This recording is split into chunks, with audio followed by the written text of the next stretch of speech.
ముందటి వరకు ఇబ్బంది. ముందట ఇబ్బంది ఎరగా అమ్ముతాం మేము అప్పుడు చూడాలి. ఇప్పుడైతే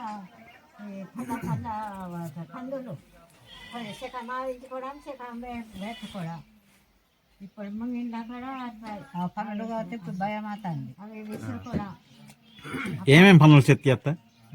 అన్ని పనులు ఇక్కడికి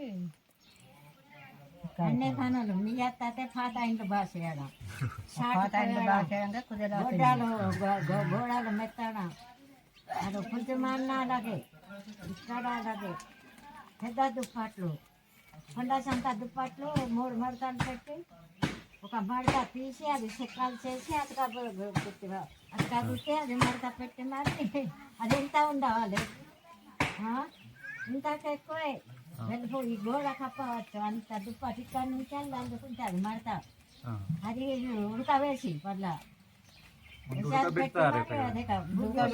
గుడ్డలు లేదు గుడ్డలే అప్పుడు అవి వారం రోజులైనా రోజు పెట్టినా సబ్బోడు సరుకుడు ఏటేటు కంపుల నూనెలు వేసి మరి కట్టుకుంటే తెల్లవారికి నంగిపోతాను వాళ్ళకి వారం రోజులైనా ఇప్పుడే కట్టుకున్నారు వాళ్ళని. మళ్ళీ అప్పుడు బట్టలకు కూడా సబ్బుల్లో సిగ్గాయి, బట్టలకు కూడా సిగ్గాయి రాత్వాల సిగ్గా నీళ్ళు చేసి మనం తినేసేవారం సబ్బు ముగ్గు గుడ్డాలు ముందు వేసారి పెట్టి మరి అక్కడ ఇంకా చిక్కి మరి వేసేవారం చెక్క చెల్లితే కడిగిగా వేసేవారం. ఆ బుగ్గి పోయినట్టు బుంది మరి మళ్ళీ చీగాయ నూరి నీళ్ళు చేసి మరి ఆ చీగాయను ఉడకబెట్టడం, బుగ్గి వేసి ఉడకబెడతారు. వంటలు గుడ్డలు వంటే అన్నారు అంతవరకు అప్పుడు. నూనె డబ్బా కూడా మస్తు మరి నూనె డబ్బాలు కాడ పట్టి నిల్లి అవి వేసి మళ్ళీ ఎంతగానో పుస్తేసుకురా ఎంత సులువు అయినా ఇప్పుడు 5 కుటుంబాలు తినవారా. ఇప్పుడు కనీసం లెక్క వేరే, సత్వాలు వేరే, ఆ పనులు వేరే, ఆ ఆరోగ్యం వేరే. ఇప్పుడు మామూలుగా 40 సంవత్సరాలు వస్తే ముసలి వల్ల అయిపోతాను. పిండి వేసిన పిండికి దుమ్ములు కూడా పిండి పట్టేది. అప్పుడే టంకా పిండి లేదు అని కాదు కానీ అన్ని పిండి తింటే టంకా పిండి ఇది ఒకలాంటి కూడా జీరికాయ పిండి కూడా రొట్టెలు నాకు నచ్చేవారు ఇలా చుట్టాల బుడ్డు జీరికాయ చేస్తారు. పచ్చి మారి కొట్టు వేస్తారు, కొట్టు మారి కుండు పెడతారు, కుండు మారి రెడ్ తీసి మారి ఆరబెడతారు. ఆరబెట్టి అవి చితకాయ మారి మళ్ళీ పిండి ఆరబెట్టి మారి మళ్ళీ నూరి గుడ్డ కాడ జాలి గిన్నె కాడ గుడ్డ కాడ జాలి గుడ్డ మన కాటాను గుడ్డ ఇలా ఇలా చేస్తే నెక్కాను రాలుతారు. అది చక్కగా మాట కూడా తింటాను నేను కొంచెం మళ్ళీ అది తిందంటే చుట్టాలి కాళ్ళ దగ్గరికి అప్పుడే తప్పదు నాకు అలా చేయించుకుందానా అలా తిందానా. మీ పెద్ద వ్యవసాయం పని మానేసి ముక్కడే పెట్టుకున్నాడు ఏమన్నాడు రామారావు తండ్రి అన్న అప్ప అని కాపుడు 5 కాపుడు వరకు కొంచెం దున్నలు ఉండేవాడు. ఒకటి తిన్నారు కొంచెం వస్తాడు గుడ్డ కప్పుకొని వెళ్ళడానికి. నేను ముందా అని ఎవడ ముందు వస్తే వాడికి అద్దం చేత పడితే అది గుడ్డ కప్పుకొని దామిండు అక్కడ కూర్చొని వాడు అప్పటికి దుక్కుకు వెళ్ళిపోయేవాడు. దుక్కారులంతా వెళ్ళిన దాకా వాడు పొద్దున్నే తిని మరి వాడు కాయేసేవాడు. ఆ మేసిన ఇడ్డాకే ఆల్చేం దున్నేది అని ఉడుపాకు తీతలేకపోతే నేను ఇప్పుడు కోసి అంటే వారు పని ఉన్నాము బత్తలమ్మ కోసిద్దారని ఊరువారు చెల్లది మధ్యాహ్నమా నేను తరదని కోసి కల్లాం చెక్కి వస్తావా మా అమ్మ ఇలా చేతికి మమ్మినాడు చేతికి డబ్బులు అప్పుడు ఎంత కావాలా కోసాకు పెట్టిన కూకొని కథ చెప్తాయి. మా అమ్మ వచ్చేవారు ఆ కథలు వింటారు. పనులు సీతమ్మ సేటు బాలనాగమ్మ సేటు కథలు చెప్తాయి. పూర్వం స్టోరీ చెప్తున్నారు మంచి పూర్వం స్టోరీ చెప్తున్నారు. ఇప్పుడు మన జనరేషన్ పోయేది కదా. ఇప్పుడు అంతా టీవీలో జనరేషన్, ఏ జనరేషన్ మొబైల్ జనరేషన్, ఫోన్లో జనరేషన్ వచ్చింది. అందువల్ల సినిమాలన్నా ఆనందం లేదు. సినిమాలు కూడా తగ్గిపోతున్నాయి కదా. ప్రతిదీ ఇంకా సిల్లులు రావడంతో ప్రతి ఒక్కటి ఇంకా కూడా లేదట శివరాత్రి అప్పుడు సినిమా ఇప్పుడైతే పూజలు ఇక్కడే గుట్టాడే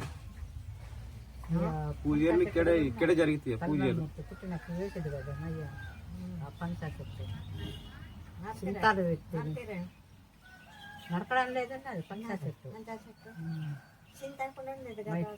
చింతా చెట్టు ఉన్నాయి ఎక్కడమ్మా పులుసు మళ్ళీ సొంతం నేను వేసిన చింతాలు తాటి మొక్కలు ఉన్నాయి. నన్నంతా నరకు వేసి పొలాంతా వేసారు సంవత్సరం కొట్టుకొని గొడ్డ సల్లలకు వేసుకుంటాను తాటి చెట్లు. ఇక్కడ నుండి తాటి తెంకలు తెచ్చి ఉడిచేట మిఠాయి దంతా ఎద్దు మిఠాయి దంతా ఎద్దు మీ పెద్ద ముత్తన్న రామరం కేసుకు బొంబాయిది అంత ఎద్దు ఉంది. ఒక కొమ్మ వంకి ఒక కొమ్మ చిన్న అద్దు ఆ ఎద్దు మీద టంగలు తెచ్చి మరి వేయమ్మన్నారు ఓడిగా పెట్టి అవంతా వచ్చి కానీ నరకు వేసారు. ఆ మట్టలు నరకుండా ఒక చేనులకు మోసుకొని కాకలకు కాదంట తినేది చింతా చెట్టు కూడా చింతా చెట్లు ఇలా నారుకుతారు. అక్కడ ఒక చింతా చెట్టు లేదు కొంచెం వాడడం పేరు కానీ చూడ మనం వెళ్ళి మరే వేస్తాం తెచ్చేవారు మా చింతా వెళ్తే గుట్ట 2-3 బట్టలు చింతా పండుకొని గుడ్డాలు మరి పుష్మాడి ఇంతకి ఏ విధంగా వెళ్తుంది మీరు? అక్కడ పూర్వం నుండి భూములు ఉంది భూములంతా అందే ఉన్నాయి. భూములంతా భూములు ఇందే ఉండేవారాము. కొబ్బరి చెట్లు బంతవాడంతా కొబ్బరి చెట్లు వేసేవారు. కొబ్బరి చెట్లు వేస్తే బంతి పువ్వులు నుంచి ఎడ్లకొండ నుంచి ఎడ్లకొండంత ఊరు కూడా కానీ గుర్తెన్ నుంచి పుట్టి మల్లంక కాడ మీ ముత్తన్నకున్న భూములే ఉన్నాయి. అంటే మామూలుగా ఫస్ట్ సర్వే అయ్యకముందే ఎప్పుడో కొన్నారు, ఇప్పుడు కాదు. ఎప్పుడే 1950 ఆ టైం కూడా కొన్నారు. అంతకు ముందే మీ నాన్న మా నాన్నలో చిన్నతనంలో ఉన్నప్పుడే వీర ఇక్కడికి వెళ్తే అటు భూమి ఎవరు ఇప్పుడు ఇప్పట్లా కాదు కదా. అప్పుడు ఎవరు భూమి చేసుకుంటే పడుతుంది అది. ఇప్పుడు సర్వేలు అవన్నీ ఉన్నాయి కానీ అప్పుడు అలాంటి లేదు కదా. భూములంతా భూములు పుట్టి మల్లంకనే ఉన్నాయి మాకు. అసలు భూములు భూములు ఉంటాయి పుట్టాలు ఉంటాయి. అటు వెళ్ళి చేసుకున్నట్టు లేదు. ఇంకా అవి ఇంతకి మరి ఏం చేసినట్టు అలా ఉన్నాయి చేసుకొని తింటారు. కొందరు చేసుకుంటాను, కొందరు విడిగా ఉన్నాయి. పొలమేనా మామూలు పొలాలు చేనులు కూడా చిలకలు 2 సెంట్లు నెట్ ఇప్పుడు కళ్ళల కాడ అమ్ముతున్నారు కానీ 2 సెంట్లు కాదు. అటు గంపాల కాడ 10 కళ్ళల గంపాలు అట్టు వల్ల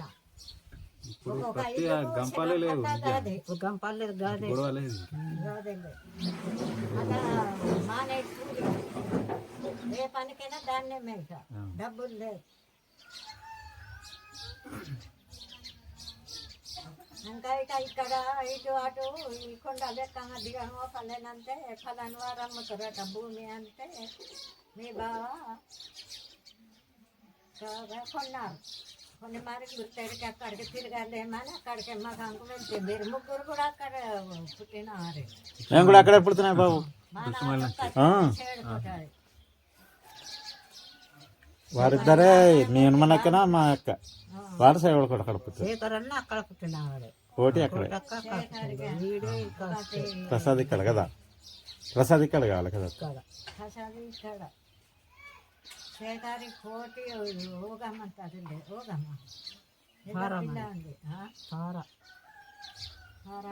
అప్పుడు ఎలా చలాకి నిలబడు ఇక్కడ పంచాయతీకి నీవు ప్రెసిడెంట్